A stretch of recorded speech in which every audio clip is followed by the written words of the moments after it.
اور یہ بات ہمیشہ یاد رکھیں،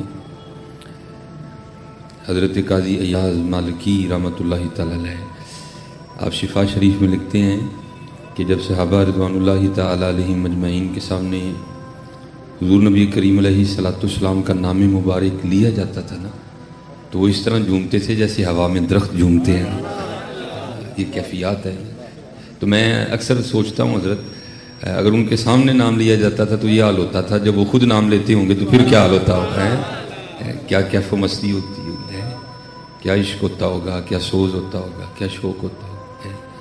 تو اس لیے حضرت آپ بھی کوشش کریں کہ ان کیفیات میں سے کچھ حصہ ہمیں بھی مل جائے کہ جب ان کے سامنے حضور نبی علیہ الصلوۃ والسلام کا نام لیا جاتا تو اس طرح جھومتے جیسے ہوا میں درخت جھومتے ہیں.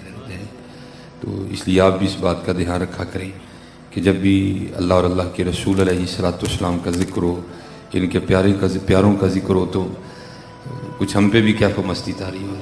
اور میں کہتا ہوں چلو نہ ہو نقل ہی کر دیا کرو، نقل ہی کر دیا کرو. چلو پڑھنے والوں کو تو پتہ لگے نا بھائی یہ اپنے محبوب کا ذکر کر رہے ہیں.